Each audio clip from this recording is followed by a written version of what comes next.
ধরনের ঘটনা হয়েছে আমরা লিখিত কমপ্লেন দিয়েছি সমস্ত ঘটনাগুলিতে। একটি ক্ষেত্রে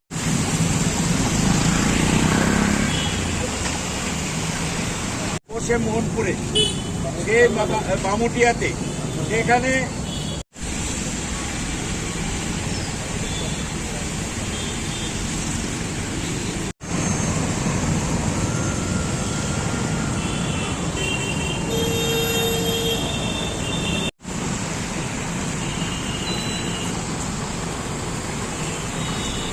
যাদেরকে নাম ধাম দিয়ে কমপ্লেন করার পরেও একটি ঘটনার ক্ষেত্র আমরা এর তীব্র ধিক্কার এবং নিন্দা জানাচ্ছি।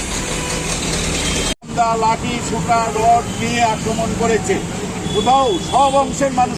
যে সারা রাজ্যে যে উপনির্বাচনের পরে যে ব্যাপক সন্ত্রাস হয়েছে, উপনির্বাচন যেসব বিধানসভা কেন্দ্রগুলোতে হয়েছে সেখানে তো হয়েছেই, এবং উপনির্বাচনকে সামনে রেখে সারা রাজ্যে বাড়ি ঘর ভেঙে গুড়িয়ে এমনকি মহিলারা যে ব্যাপক সন্ত্রাসের মধ্য দিয়ে ভয় এবং আতঙ্কের পরিবেশ জারি করা হয়েছে।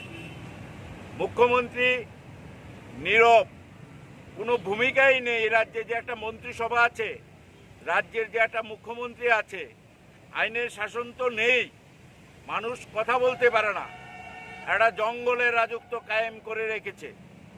আমরা তৃণমূল কংগ্রেস এই ধরনের অপশাসন দুর্বৃত্তায়নের বিরুদ্ধে লাগাতার আন্দোলন চালিয়ে যাচ্ছি। আপনারা জানেন বিগত দিনে দিনের পর দিন বৃদ্ধি পেয়েছে, যত বেশি তারা আক্রমণ করেছে তত বেশি তৃণমূল কংগ্রেস রুখে দাঁড়িয়েছে। নির্বাচনের পরে আজকে আমরা আবার আমাদের গান্ধী মূর্তি, সার্কিট হাউসে গান্ধী মূর্তির পাদদেশে আমরা এখানে মৌন অবস্থান করছি। একটাই কারণ, রাজ্যে শান্তির বাতাবরণ সৃষ্টি করা দরকার। মাননীয় মুখ্যমন্ত্রী, আপনি দেখুন কি হচ্ছে রাজ্যে, ওনার কোনো বক্তব্য নেই। অনেকগুলো রাজনৈতিক দল খোলা জলে মাছ শিকার করতে চাইছে, যারা রাজনীতির নামে মানুষের কথা চিন্তা করে না, মানুষের নিরাপত্তার কথা চিন্তা করে না। রাজ্যে যে সব দলের, এই বিরোধী দল শুধু তৃণমূল কংগ্রেস নয়, অন্যান্য দলের কর্মী সমর্থকরা আক্রান্ত হচ্ছে, সেই ব্যাপারে অন্যান্য রাজনৈতিক দলের কোনো ভূমিকা নেই।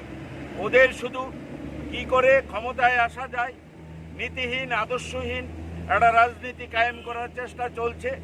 দীর্ঘ 25 বছর আমরা যে সিপিএমকে দেখেছি, সন্ত্রাস, দলতন্ত্র, একের পর এক উপর আক্রমণ, বহু বিরোধী দলের কংগ্রেস কর্মীকে হত্যা করেছে।